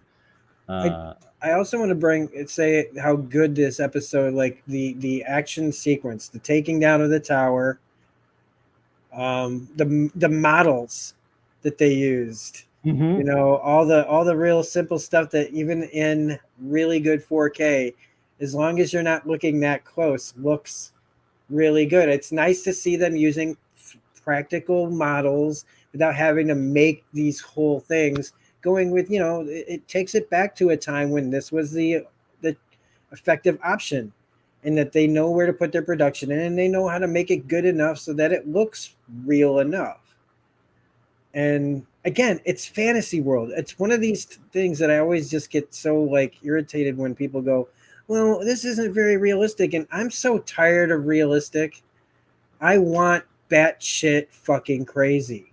Yeah, I, yeah. I want you to throw the shit that could never happen in real life, because we're not in real life watching this stuff. I But can the see the real life elves and every orcs aren't day. realistic to you.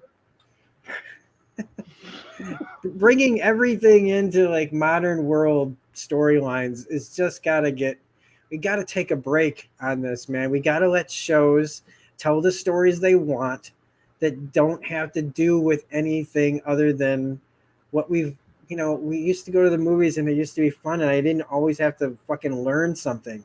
I didn't have to walk out going, oh my gosh, I've got a whole new lease on life, and I've been thinking of so many things wrong and differently. Sometimes I just want to walk out and go, that was fucking awesome. Did you see when that thing blew up? But not in some dumb Michael Bay way. Like literally just walking out happy and satisfied. Like when you see movies like Back to the Future or the first Batman movie, or, whatever, even if it's a small independent film that you never, like that didn't get a lot of attention, you just walk out going, wow. Like we don't have enough of that anymore. It's always I have to like learn a whole bunch of lessons, or get taught things. It's like just let Lord of the Rings be Lord of the Rings or whatever. So I don't know if you got any more for this before we jump over to Andor. No, I'm good. Okay. So just that's the segue. We're talking about Andor now, because we've talked enough about what brings the power. Sure, sure. So Um, I, Andor, I don't know you've if been there's a quiet whole about lot this to one. say. Sorry. That's okay. I was gonna say I don't know a whole lot. I did like episode 4. That is to me the meat of where things are going. It also again just shows how freaking awesome Stellan Skarsgård is. Yeah, make this the him and Mom Martha show, and I'd be perfectly happy. Um, I love the look of the show. The first couple episodes were rough to get through. The pacing was weird, and again, the episode lengths they seemed to be cut at random times for no real reason. I think they should have just had that first episode be the first 3, a good hour and 20 minutes or 90-minute, whatever, opening episode. I think it would have Yep. maybe flowed a little better, but I just had a rough time caring about Andor, like the guy. It's like, okay, whatever. I don't care so much. I did like the little action payoff, by episode 3. I thought that was much needed. And I'm glad that they're moving on to really what could be the meat of the beginning of this rebellion. So, I mean, overall, I'm enjoying it, but and those first couple episodes were a bit to push through, I have to say. I think I've been in the right state of mind for it, but I can definitely see that there were times when I was watching the first couple episodes where I was like, don't do that. Oh, you're doing that.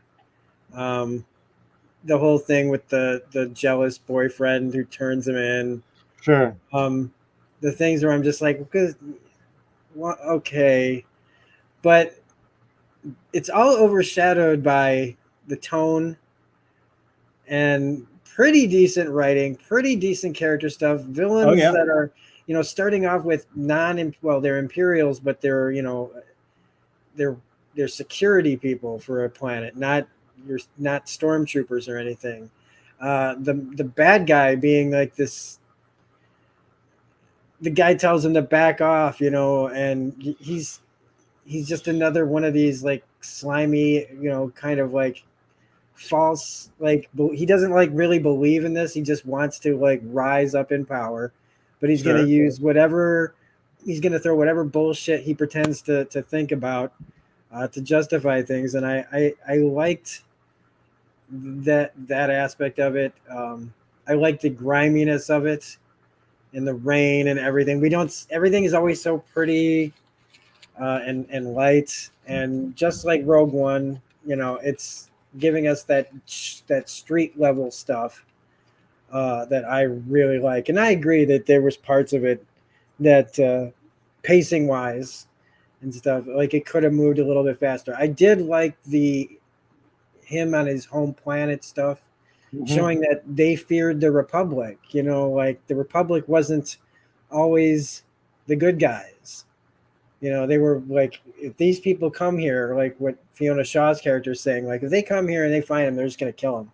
Yeah. And I was thinking, and I'm like, wait, you're talking about the Republic doing this. And she says that without any kind of like,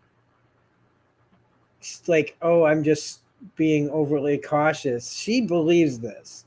She's obviously seen the Republic do some things to people that are just collateral damage. And you get to see where the Republic has been pushed through the war and after the war before it becomes officially the Empire, how it was effectively becoming the Empire. And so just a title change and a little, shift of focus and bylines is all it really needed to push it in that direction. I mean, you're right. The world building, the build, I love the fact that I haven't seen a freaking lightsaber is awesome. No desert planets. It's freaking great.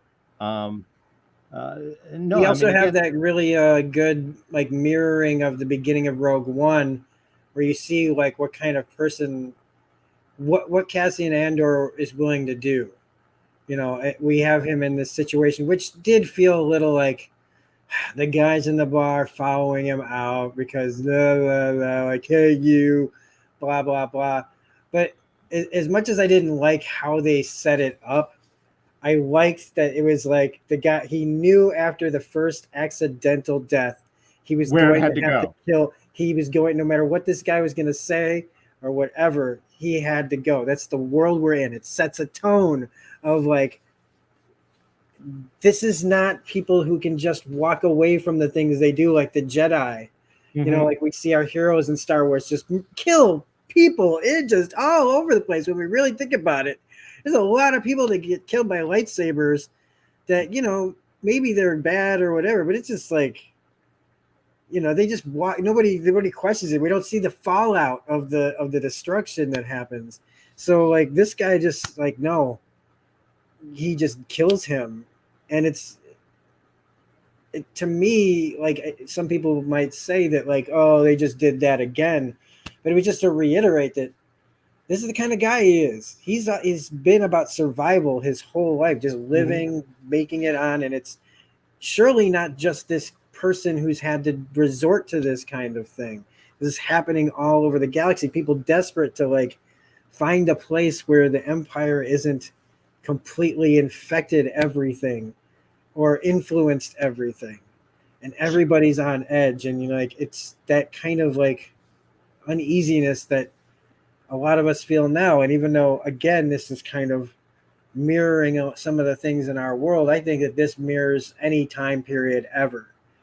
Really. Yeah. This isn't just something that's current now. It's a story that's current for so many places on the earth right now, and been that way for many, many, many, many years, way before even film and movies and TV were a thing. Well, and I think you then you have. I was going to say, even though that opening was cliche, you read it immediately like he has to kill that guy. There is no way out of this. You immediately sympathize and understand with his plight and where he's going. because you're right, because that is very common around all of us around the world. If you're caught in that situation, you're not going to be going to jail. You're not going to be able to just explain this away to the guys. This is this is going to get you in. And I thought that was, again, while a bit cliche, a perfect, understandable way to say this guy's in trouble and he's gone too far. Now And he has to people, go. we have the writer of Rogue One writing all the episodes. So another thing that helps, he understands the world. Again, this shows like what you get, what kind of story you can get when somebody understands what they're doing, as far as understanding the world and the characters. And also, so then when you like in episode 3, after setting things up and you introduce Stellan Skarsgård into this whole thing, the whole show just gets like this boost of like energy that just like, it's just, like Stellan Skarsgård is always been a pretty good actor, but he's still not like, he's like a just a slight lower level, like a Gary Oldman type. Somebody who's always good in everything, basically, even if all their movies aren't that great or the roles aren't that big or whatever. And he's always pretty good.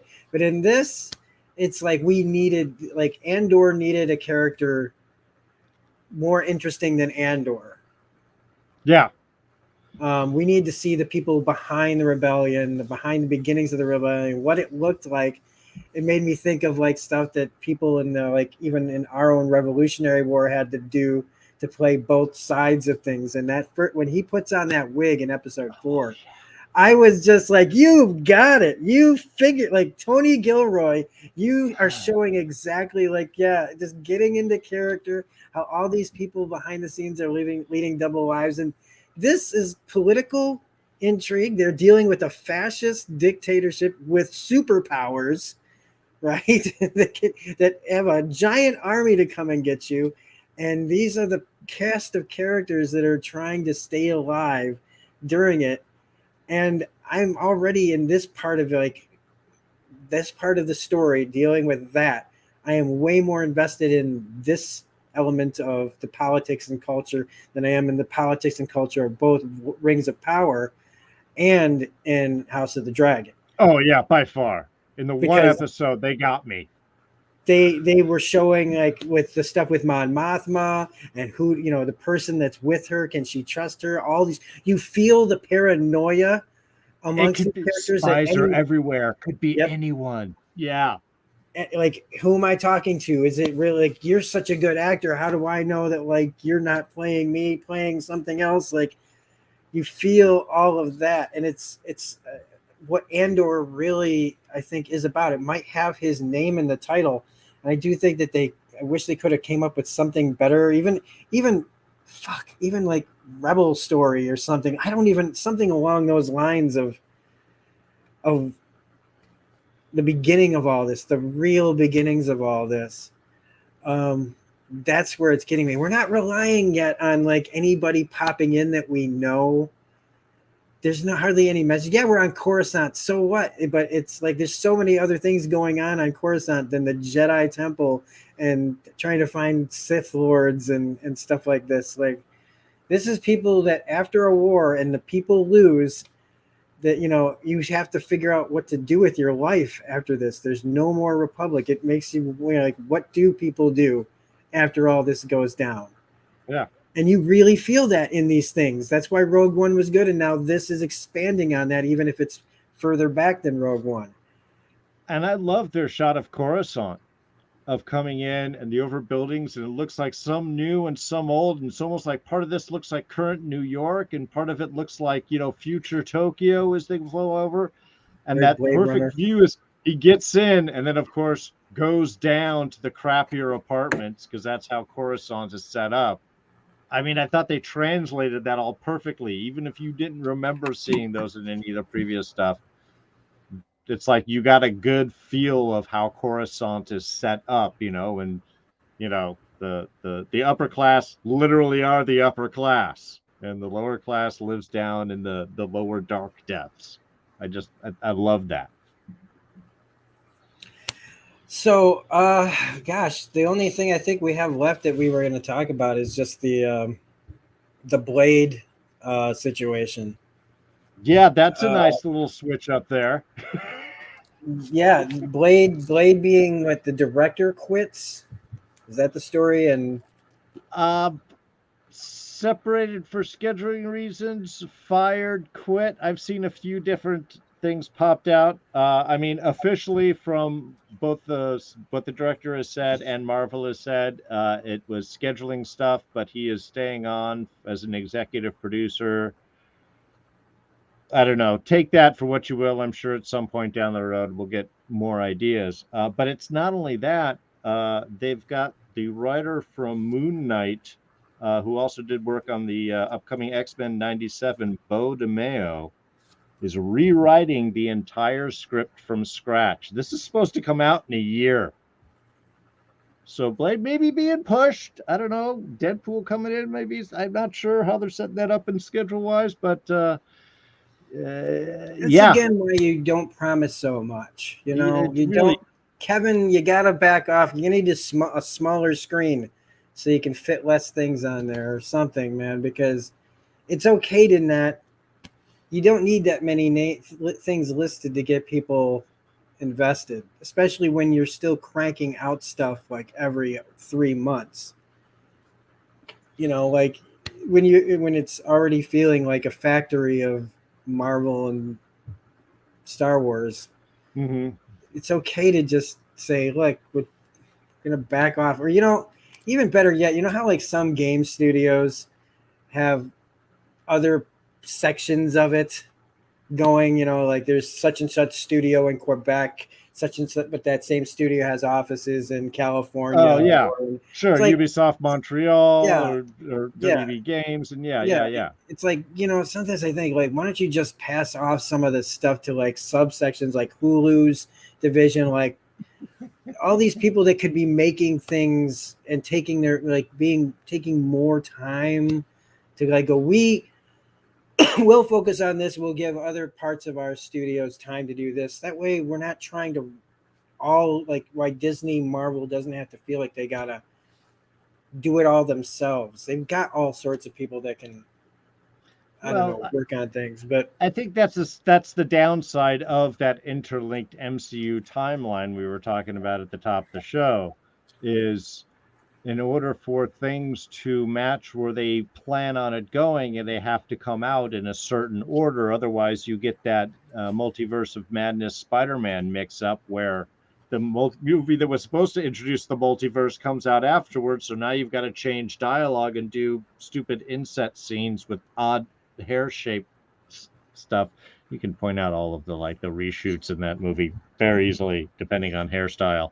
Um, well, I do like that it's Moon Knight, that's being involved. I think that that's a good sign. But yeah, I feel good about that. I mean, I know some people the show worked for them, some people it didn't, but I think that if Feige is going, hey, I like what you're doing, I think that that's a good idea to follow up that they're coming in. I mean, the nerds are the ones making the shows right now, as you mentioned with the writing on that She-Hulk episode. It's becoming more and more. You just need to find the balance. You can't have the uber nerds that want everything to match what the original comic storyline was and not have the flexibility to change with the times. On the other hand, you do need to have people that understand who the characters are before they're going to write for them, you know. and So yeah, we got Desi in the chat bringing up Werewolf by Night coming out next week. that's right. I Um, am very excited for that. I'm interested to check it out. I'm not really committed one way or the other, and I'd like to keep non-expectations going into that. Is it a one-off? Do they want to tie it in? Somebody who, God, I can't remember who, it might have just been on a Twitter feed, was laughing about, yeah, there a rumored Moon Knight crossover, only it's the previous Moon Knight played by what's his name?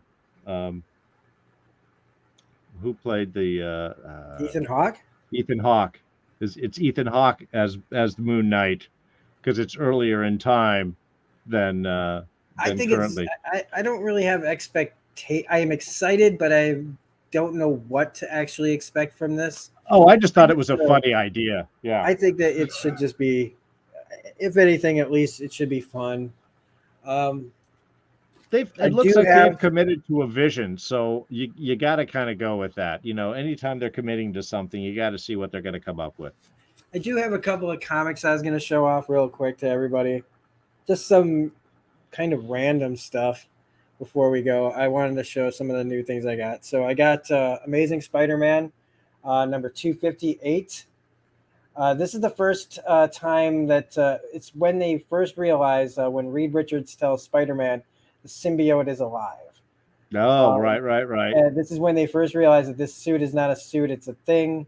But it's also the first appearance of Spider-Man and as the wearing the paper bag over his head as a member of the Fantastic Four when he's got no socks on and he's still out there swinging in like a suit because they had to take it off him.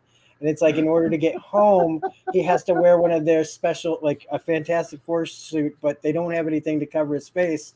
So they put a paper bag over his head. It's a pretty Sure. funny first. It's not too serious, but I like the combination of them finding out that this is like a live suit and the fun part of the paper bag over his head. Character that they're talking about for She-Hulk, Jack of Hearts. This is Incredible Hulk 213. This is the first appearance of Jack of Hearts in standard comic books. His actual Okay. first appearance is in a Kung Fu Deadly Arts of Kung Fu issue that's like a magazine size Sure. comic. So this is actually not the first appearance, but it's his first appearance in a standard comic book.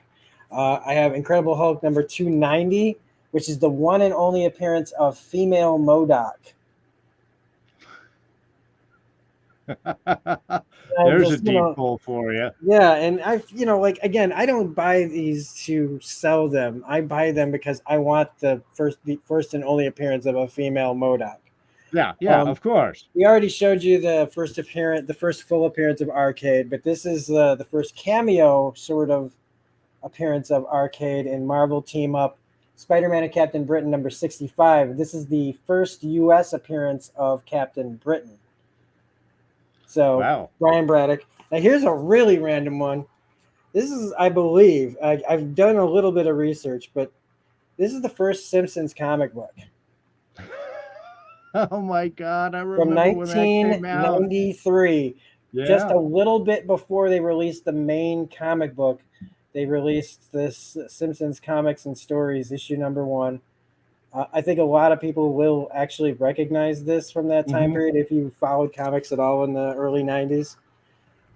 Then I've got a bit of a Neil Adams thing for X-Men. I've been trying to get all of his run from the original X-Men series, and I think I might have gotten them all by now, but this is like issue number 60 of Neil Adams' run. This is the first appearance of Oh, Sauron, Sauron. Oh yeah.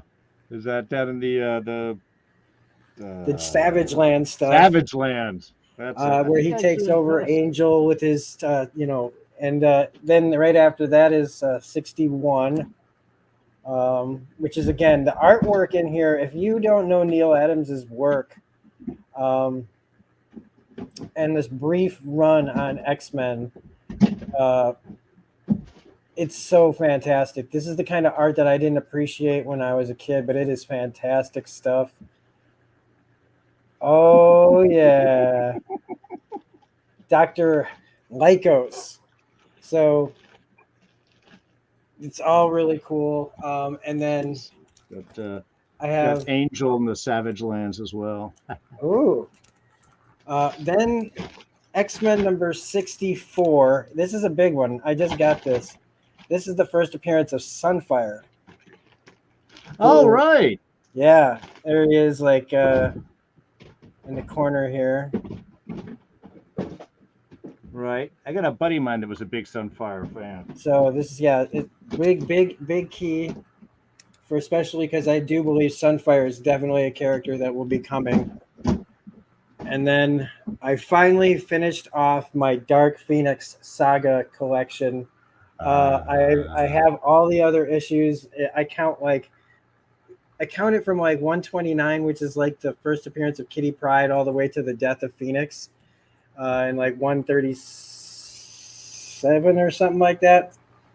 But the one in the middle that I never got was Uncanny X-Men number 133. The solo Wolverine fighting on his own after all the X-Men are taken captive by the Hellfire Club. That's got, I think, one of my favorite scenes of X-Men is when he kills Leland, when he's hanging up above him. I'm not sure if it's in that one, but yeah, because he fools him, because Leland's automatic response is make it heavy. So he drops down on top of him and just, I was like, dude, that's Wolverine. So I love that, man. That is awesome. This is a really great issue. And so now that's it. I got all the Dark Phoenix stuff that I can get.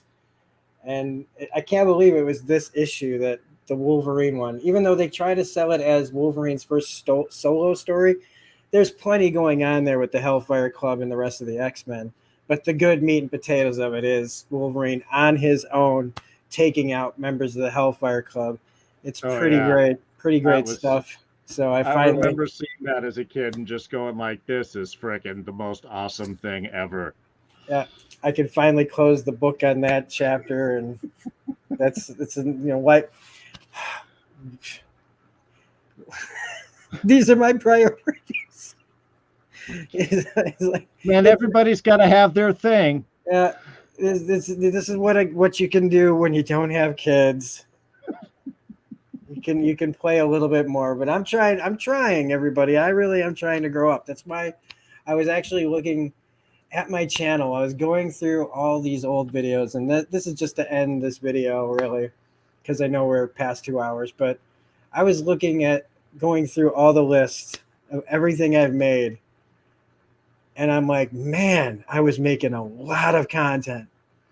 I was like filling my life with making content, and I'm proud of so much of it. But unfortunately, I wanted to find balance, and I wanted to spend time doing things in the real world. Sure.